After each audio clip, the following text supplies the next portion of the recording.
कृपया वीडियो को पूरा देखिएगा, अधूरे ज्ञान से कोई लाभ प्राप्त नहीं होगा। नमस्कार दोस्तों, हार्दिक स्वागत है आप सभी का फिर से एक बार हमारे चैनल एस्ट्रो सच पर। दोस्तों, आज का जो का विषय है बहुत ही सुंदर है। कम से कम आप अपना 5 मिनट का बहुमूल्य समय जरूर दीजिए। ज्येष्ठ महीने के शुक्ल पक्ष की एकादशी को निर्जला एकादशी के नाम से जानते हैं और ऐसा भी मान्यता है कि इस दिन तुलसी और भगवान शालिग्राम अर्थात भगवान विष्णु जी जो स्वरूप पत्थर स्वरूप शालिग्राम कहीं हम इनके विवाह कराते हैं।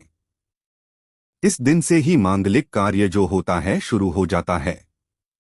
तो हिंदू धर्म अनुसार इस दिन भगवान विष्णु अपने 4 महीने की योग निद्रा से जाकर की धरती लोक का कार्यभार संभालते हैं, तीनों लोक का कार्यभार संभालने का काम करते हैं। जिस दिन महिला और पुरुष ये दोनों मिलकर के घर में तुलसी और भगवान शालिग्राम का विवाह जरूर करें। तो आप में से बहुत सारे लोगों में कमेंट करके पूछ रहे थे कि गुरुजी यह बताइए निर्जला एकादशी की व्रत कब रखें। तो निर्जला एकादशी तिथि है 2022 में बुधवार 21 जून को संध्याकाल 7:30 में शुरू हो जाएगा, जो कि अगले दिन 1 जून को संध्याकाल 6:08 में समाप्त होगा। तो आपको 31 मई को ही व्रत रखना है। ये जो आज की वीडियो है बहुत ही सुंदर है। आज मैं आप लोगों को निर्जला एकादशी संबंधी संपूर्ण जानकारी बताऊंगा। जी, जानकारी आपको व्रत के पूर्ण रूप से फल मिलेंगे। अगर आप व्रत नहीं रखे फिर भी अगर आप यह वीडियो देख लेते हैं तो बिना व्रत करे ही आपको एकादशी के पूर्ण रूप से फल प्राप्त होगा। मैं आप लोगों को कुछ गुप्त जानकारी भी बताऊंगा और साथ ही साथ इस बताऊंगा ऐसी कौन सी उपाय है जिस उपाय को करने के बाद माता लक्ष्मी और भगवान विष्णु जी की विशेष रूप से हमें कृपा प्राप्त होती है। हमारी गरीबी एवं दिन दुखी समाप्त होते हैं। यह सारी जानकारी पाने के लिए कम से कम आप अपना 5 से 7 मिनट का बहुमूल्य समय जरूर दीजिए।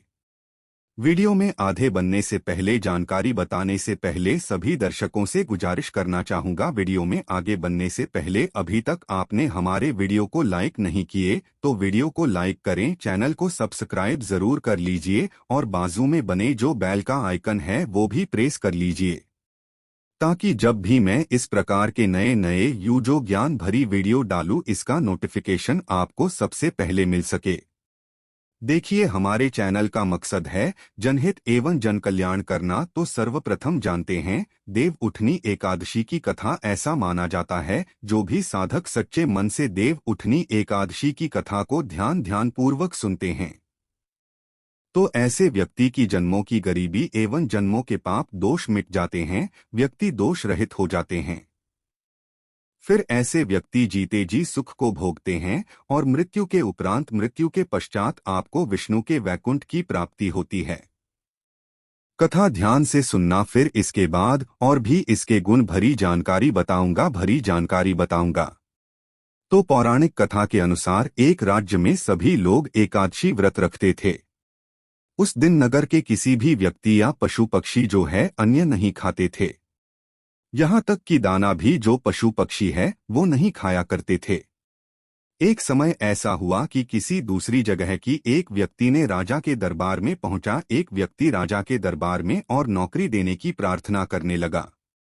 तब राजा ने कहा, नौकरी तो ठीक है लेकिन एक शर्त है कि माह में 2 दिन एकादशी के व्रत आते हैं और हमारे संपूर्ण राज्य में एकादशी व्रत के दिन अन्य नहीं आपको मिलेगा, अर्थात यहाँ कोई भी अन्य नहीं खाते तो आपको अन्य नहीं मिलेगा।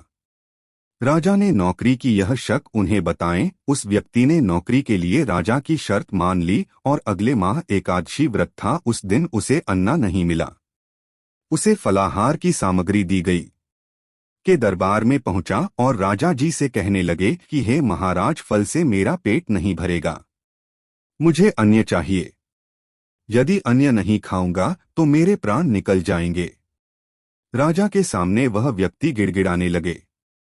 कथा ध्यान से सुनना, ज्ञान भरी जानकारी, अच्छे कथाएं। इस कथा को सुनने मात्र से आपकी गरीबी मिटेंगे। कमेंट बॉक्स में ओम नमो भगवते वासुदेवाय जरूर लिखना। तो दर्शकों, राजा ने उस व्यक्ति को जो नौकर थे उस व्यक्ति को उनके शव की याद दिलाई। फिर भी वह राजा से अन्य की मांग लगा। उसकी स्थिति देख कर के राजा ने उसे अन्य देने का आदेश दिया। उसे आटा, चावल, दाल, ये जितने भी अन्य पकाए जाते हैं, सारी चीजों को दे दिए गए। वह नदी के तट पर पहुंचा और सबसे पहले स्नान किया, फिर भोजन तैयार करने लगा। जब वह खाना बन गया तो उसने भगवान से प्रार्थना की कि भोजन तैयार है, आप भोजन ग्रहण करें। उसकी प्रार्थना सुनकर के भगवान विष्णु अपने चतुर्भुज रूप में आकर के पीले वस्त्र धारण किए हुए उनके सामने में प्रकट हुए। और ध्यान से सुनना, उसने प्रभु के लिए जो भोजन परोसा, भगवान विष्णु ने अपने उस भक्त के साथ भोजन करने लगे। भोजन के बाद भगवान अपने लोग वापस गए, उनके साथ भगवान भोजन किए और अपने धाम वापस चले गए। वह व्यक्ति अपने काम पर फिर वापस चला गया। जब फिर अगली एकादशी आई तो उसने राजा से कहा कि उसे दोगुना दिया जाए, अर्थात उस दिन जो अन्य दिए थे वह अन्य गए। पहली एकादशी पर वह भूखा ही रह गया क्योंकि सारे भोजन भगवान ही खा गए। उस दिन साथ में भगवान के साथ उसने भोजन किया था। तो अब महाराज से वह बोलने लगे कि महाराज, आज जो है मुझे दोगुना अन्य दे दीजिए। उसके बाद सुनकर के राजा अचरज में पड़ गया। राजा ने कहा कि तुम्हारी बात पर विश्वास नहीं है कि तुम्हारे साथ भगवान बैठ करके भोजन करते हैं। वह तो सभी एकादशी व्रत यहाँ पे सब लोग रखते हैं, किसी के साथ में भोजन नहीं करते, आपके सामने कैसे भोजन कर सकते हैं। इस प्रकार से जो राजा हैं उनके मन में संदेह हुआ। लेकिन देखिए, जो राजा हैं उन्हें भी भगवान के दर्शन के बहुत ही अभिलाषा थी। तो इस पर नौकर ने राजा से कहा कि आपको विश्वास नहीं है, भगवान मेरे साथ में भोजन करते हैं, तो आप मेरे साथ चल करके देख लीजिए। एकादशी के दिन राजा एक पेड़ के पीछे छिप करके देखने लगा। नौकर ने हमेशा की तरह नदी में स्नान किया और भोजन तैयार किया। उसने कहा कि भगवान भोजन तैयार है, आप भोजन ग्रहण करें। इस बार भगवान नहीं आए। उसने कई बार पुकारा लेकिन भगवान नहीं आए। तब उसने कहा कि यदि आप नहीं आए तो वह इस नदी में कूदकर जान दे देगा। उसने थे भगवान को पुकारा लेकिन भगवान नहीं आए तो वह नदी में कूदने के लिए आगे बढ़ा। तभी भगवान प्रकट हो गए और उसके रोक लिया और उसके साथ में बढ़कर के भगवान भोजन किया। उसके बाद उसे अपने विमान में बैठा लिया और अपने साथ अपने धाम को लेकर के चले गए। यह देखकर के राजा को ज्ञान हुआ कि मन की शुद्धता के साथ व्रत और उपवास की शुद्धता भी जरूरी है, और उपवास में जो नियम है इनका भी पालन करना जरूरी है। पवित्रता के पवित्रता के साथ साथ मन की पवित्रता भी जरूरी है। साथ ही साथ आपको व्रत में पूर्ण रूप से व्रत का नियम का पालन करना चाहिए, तब आपको व्रत के पूर्ण रूप से फल प्राप्त होगा। आज मैं आप लोगों को निर्जला एकादशी के दिन कुछ ऐसे फल के बारे में बताऊंगा जिस फल को खाने के बाद आपको व्रत के फल प्राप्त होता है। साथ ही साथ अगर आप इस फल को गौ माता को खिला देते हैं, किसी ब्राह्मण को देते हैं, छोटी बच्ची को दे देते हैं, तो बिना व्रत रखे ही आपको एकादशी व्रत के पूर्ण रूप से फल प्राप्त होगा। जीते जी आपको यहाँ पे सुख मिलेंगे। मृत्यु के उपरांत आपको भगवान के धाम की प्राप्ति होगा। साथ ही साथ आपकी गरीबी, निर्धनता एवं जीवन में चली परेशानी भी दूर। अभी तक कमेंट बॉक्स में ओम नमो भगवते वासुदेवाय नहीं लिखे तो लिख देना। हमारे धर्मशास्त्र कहते हैं, निर्जला एकादशी दिन लक्ष्मी जी की कृपा पाने के लिए अपने घर के सर्वप्रथम तो हमें अच्छी तरीके से साफ सफाई करना चाहिए। अब ऐसा क्यों करना चाहिए? क्योंकि माता लक्ष्मी उसी घर में प्रवेश करती है जिस घर में शुद्धता का वातावरण, अर्थात अगर आपके घर में कूदे हैं, कचरे हैं, तो आपके घर में माता लक्ष्मी कभी नहीं आती। देखिए, जो पूरे कचरे कहे गए हैं, नकारात्मकता प्रति कह गए हैं। देवी लक्ष्मी सकारात्मक चीजों को खोजती हैं। देवी लक्ष्मी की बहन जो कुल लक्ष्मी कह गए हैं, जिसे हम दरिद्रता के नाम से जानते हैं, अगर आपके घर में निर्जला एकादशी दिन कोरे हैं, सामान हैं, जितने भी गंदगी चीजों को रखते हैं, तब आते हैं। और अगर आप अपने घर के संपूर्ण रूप से वातावरण को साफ रखते हैं, स्वच्छ रखते हैं, तो माता लक्ष्मी आपके घर में प्रवेश करते हैं भगवान विष्णु जी के साथ में। तो एक काम अवश्य करना, एकादशी दिन माता लक्ष्मी की विशेष रूप से कृपा पाने के लिए अपने घर की साफ सफाई जरूर करना और अपने घर में दीपक पूरी रात जरूर जलाना, क्योंकि माता लक्ष्मी अर्धरात्रि में प्रत्येक मनुष्य के द्वार में एकादशी की तिथि में भगवान विष्णु जी के साथ भ्रमण करते हुए आती है। तो आप भी अपने घर में ये काम जरूर करना, अखंड दीपक जलाना, इससे माता लक्ष्मी आपके घर में ठहर जाएंगे। ऐसा भी माना जाता है निर्जला एकादशी दिन यदि व्रत किया जाए तो सभी मनोकामना पूर्ण होती है। लेकिन इस दिन भगवान विष्णु की कुछ मंत्र कहा गए हैं, जिस मंत्र को व्रत रखते हैं और अगर आप इस मंत्र को निरंतर जाप करते हैं, इसका आपको पूर्ण रूप से फल प्राप्त होता है। ओम नमो भगवते वासुदेवाय नमः है ये जो मंत्र का हार गए, इस मंत्र का जितना ज्यादा जाप करते हैं उतने ही ज्यादा फिर आपके अध्यात्म होता है, व्रत का पूर्ण रूप से फल प्राप्त होता है। निर्जला एकादशी दिन भगवान विष्णु का पंचामृत से अभिषेक करना चाहिए। ऐसा मान्यता है कि ऐसा करने से व्यक्ति को शुभ गुण की प्राप्ति होता है। जी हाँ, सभी कष्टों का अंत होता है। और इसके अलावा भगवान विष्णु को सफेद रंग की मिठाई भी भोग लगाना चाहिए। आप ऐसा करते हैं तो धन में आपके वृद्धि होती है। हम जो ये छोटे छोटे उपाय बताते हैं, यह आपके आध्यात्मिक उन्नति करते हैं। आप माने या ना माने, उपाय में व्यक्ति के अध्यात्म कल्याण छुपा होता है। और ऐसा भी माना जाता है घर की सुख समृद्धि के लिए निर्जला एकादशी के दिन किसी मंदिर में एक नारियल और बादाम जरूर चढ़ाना चाहिए। अब ऐसा क्यों करना चाहिए? इसके पीछे भी कारण है। अगर आपके कोई काम अटक रहे हैं, आपके काम नहीं बन पा रहे हैं, तो एक नारियल के साथ में आपको थोड़ा सा बादाम, 5 बादाम चढ़ा, भगवान विष्णु जी को आपके रुके हुए काम बन जाएंगे। और जरूरतमंद लोगों को अगर पीले कलर की कोई भी चीजों का आज के दिन दान करते हैं, निर्जला एकादशी एक दिन, तो जीवन में आने वाले सभी प्रकार की समस्या खत्म हो जाती है। जो लोग राजनीतिक क्षेत्र से जुड़े, ऐसे व्यक्ति को बहुत ही तरक्की मिलता है।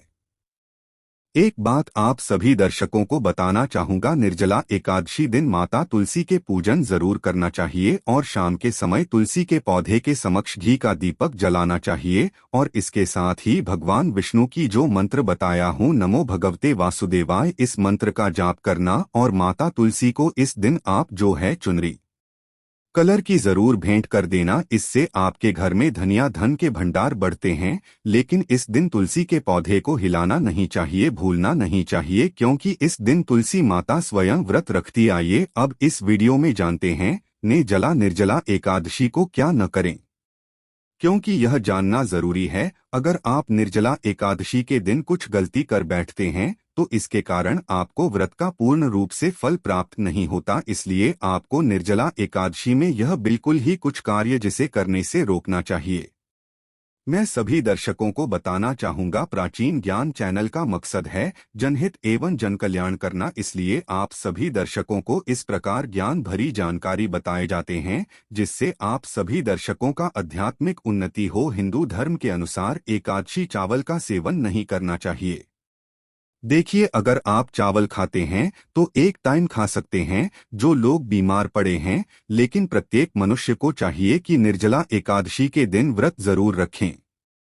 अब इसके पीछे मैं आप लोगों को कारण भी बताऊंगा वीडियो की आखिरी में। इसके साथ ही निर्जला एकादशी के दिन किसी भी प्रकार के अन्न के द्वारा अर्थात दूसरे के द्वार में जाकर के आपको भोजन नहीं करना चाहिए। इससे आप उनके ऋणी हो जाएंगे, आपको उनका ऋण चुकाना पड़ सकता है। एकादशी पर मन से कम से भगवान विष्णु जी का आपको ध्यान करना चाहिए। हमारे धर्मशास्त्र कहते हैं निर्जला एकादशी पर ध्यान से सुनेगा कौन सी जो भोजन आपको अपने घर में सब्जी नहीं पकाना है। अगर आप यह सब्जी पकाते हैं तो आपके व्रत खंडित भी हो सकते हैं। और जो व्यक्ति घर में अगर इन्हें खाते हैं तो उन्हें भी पाप लग सकते हैं, तो पाप लगने से आपको बचना चाहिए। तो हमारे धर्मशास्त्र कहते हैं निर्जला एकादशी पर गोभी, पालक, यह जो चीज कहे गए हैं, इनका सेवन नहीं करना चाहिए।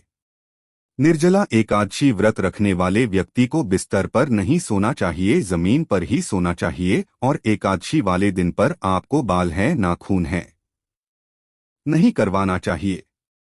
एकादशी के दिन संयम और सरल जीवन को जीने का प्रयास करना चाहिए और इस दिन कम बोलना चाहिए, क्योंकि जो लोग ज्यादा बोलते हैं ऐसे व्यक्ति पर भगवान विष्णु बहुत ही नाराज होते हैं। और आपको भूल करके किसी भी व्यक्ति को कड़वे वचन नहीं बोलना चाहिए। अब आइए इसमें जानते हैं कि निर्जला एकादशी दिन कौन सी चीज को खाने से हमें उन्हें की प्राप्ति है। तो देखिए, निर्जला एकादशी दिन आपको क्या करना चाहिए। आपको व्रत पारण करते समय, जैसे कि निर्जला एकादशी की आप व्रत रखे हैं, व्रत जो है व्रत खोलना है आपको शाम के समय में, रात के समय में। तो आपको करना क्या है, निर्जला एकादशी के दिन तिल के लड्डू जरूर खाना है। लेकिन तिल के लड्डू खाने से पहले आपको गन्ने का रस आपको पीना चाहिए। तिल के लड्डू खाना चाहिए, पीले कलर के लड्डू का प्रयोग करना चाहिए। ये सारी चीज सर्वप्रथम तो आपको भगवान विष्णु जी को चढ़ाना चाहिए। भगवान विष्णु को चढ़ाने से बहुत प्रसन्न होती है। जैसे भगवान विष्णु को जो व्यक्ति तिल के लड्डू चढ़ाते हैं, एक धर्म कथा के अनुसार एकादशी अगर आप तिल के लड्डू भगवान विष्णु को नहीं चढ़ाते हैं तो आपके व्रत पुनः उसे फल प्राप्त नहीं हो पाता। आप व्रत रखें या ना रखें कोई बात नहीं, अगर इस दिन अगर आप तिल के लड्डू भगवान विष्णु को केवल एक ही तिल के लड्डू चढ़ा देते हैं तो के बराबर आपको उन्हें की फल प्राप्त होगा। गोदान के बराबर पुण्य फल प्राप्त होता है। जैसे कि निर्जला एकादशी एक दिन भगवान विष्णु को एक तुलसी के पत्ते चढ़ाने से 10,000 गोदान के बराबर पुण्य की प्राप्ति मिलती है, उसी प्रकार एक आप तिल के लड्डू चढ़ाते हैं तो आपके जितने भी 7 जन्म से पहले आपके जो पितृ हुए हैं, अगर उन्हें किसी कारण बस यम की यातना सहनी पड़ी है तो वो भी यम की यातना से मुक्त आप आ जाते हैं, उन्हें मोक्ष की प्राप्ति होती है। ऐसा माना जाता है इस दिन भगवान विष्णु को तिल के लड्डू जरूर चढ़ाना चाहिए। कोई भी वस्त्र हो अर्पित करना चाहिए, केले चढ़ाना चाहिए, इससे भगवान विष्णु बहुत प्रसन्न होते हैं। और इस दिन तुलसी के पत्ते खाए बिना आपको व्रत नहीं तोड़ना है। सर्वप्रथम तो भगवान विष्णु को तुलसी के पत्ते सहित आपको जो भोग रहे हैं वह भोग लगाना है। और आपको बाद में जब आप यह भोग खाना शुरू करेंगे तो आपको तुलसी, क्योंकि भगवान के चढ़ाए हुए भोग को ही आप खाकर के व्रत तोड़ेंगे, तो आपको तुलसी के पत्ते भी प्रयोग में लाना है। तिल के लड्डू आपको जरूर खाना है और तिल के लड्डू दान जरूर करना है। और इस दिन क्या दान करें, तो सर्वप्रथम आप जो है इस दिन अन्नदान जरूर करें। अनुदान को परमदान कह गए हैं। आप चाहते हो तो श्रम दान कर सकते हैं, लेकिन इस दिन गौ माता को 5 तिल के लड्डू खिलाना न भूलें। मैं वीडियो को पहले ही बताओ कि आप व्रत रखे हैं या न रखें, इससे कोई फर्क नहीं पड़ता। हमारे धर्मशास्त्र कहते हैं अगर निर्जला एकादशी के दिन अगर कोई भी व्यक्ति सच्चे मन से पवित्र भाव के साथ अगर गौ माता को 5 तिल के लड्डू खिला देते हैं तो ऐसे व्यक्ति के बिगड़े हुए काम बन जाते हैं, ऐसे व्यक्ति पर प्रसन्न होते हैं, ऐसे व्यक्ति को मरने के बाद मोक्ष की प्राप्ति होती है। और ऐसे व्यक्ति जीते जी शोक भोगते भोगते हैं, अंत में भगवान विष्णु जी के धाम चले जाते हैं। आप व्रत रखें या ना रखें, लेकिन देवउठनी एकादशी 5 तिल के लड्डू भगवान विष्णु जी को समर्पित कीजिए और 5 के लड्डू आप जो है माता को खिला दीजिए। दो माता के शरीर में समस्त देवी देवता वास करते हैं, इसलिए ऐसा कहा गया है 5 तिल के लड्डू गौ माता को खिलाते हैं तो भगवान विष्णु बिना व्रत के आपको मोक्ष दान कर देते हैं। हम सब व्रत क्यों रखते हैं, ताकि हमारे पाप धो लें। आप 5 लड्डू माता को खिलाते हैं तो आपके पाप धुल जाते हैं, क्योंकि गौ माता की स्वयं भगवान श्री कृष्ण भगवान विष्णु जी ने कृष्ण रूप धारण करने के बाद कृष्ण अवतार में काफी सेवा की है। गौ माता की सेवा समस्त देवी देवताओं ने किए हैं। गौ माता की सेवा को अति उत्तम सेवा कहे गए हैं, तो गौ माता को जो है तिल के लड्डू जरूर खिलाएं। आप जो भगवान विष्णु जी को भोग चढ़ाने के लिए जो भोग बना करके रखे हैं, जैसे लड्डू के साथ में बहुत से लोग पूरी बना के, बहुत से जो ऐसे लोग हैं जो कि केला रखे हुए हैं, तो केला गौ माता को खिलाएं। जितने भी भोग भगवान विष्णु को अर्पित करें वो सारे उसमें से कुछ चीज गौ माता को खिलाइए, इससे गौ माता भी प्रसन्न होंगे, आपको खूब सारा आशीर्वाद प्रदान करेंगे, आपको धन दौलत से परिपूर्ण बनाएंगे, इसमें संदेह नहीं है। जो व्यक्ति धर्म के मार्ग में चलते हैं ऐसे व्यक्ति को लक्ष्मी सिद्ध हो जाते हैं। जितने भी आपको सुख मिलेंगे, मरने के बाद भी आपको मोक्ष की प्राप्ति होगा। प्राचीन ज्ञान चैनल का मकसद है आप सभी दर्शकों को सभी प्रकार की ज्ञान भरी जानकारी बताएं, जिससे आप सभी दर्शकों आध्यात्मिक उन्नति हो। अगर आज की वीडियो में बताए गए हमारी थोड़ी भी जानकारी पसंद आई है तो वीडियो को लाइक कीजिए, अपने दोस्तों यारों में शेयर कीजिए ताकि उन्हें भी यह जानकारी प्राप्त हो। यह जानकारी कैसी लगी हमें जरूर बताना और कमेंट बॉक्स में अभी तक ओम नमो भगवते वासुदेवाय।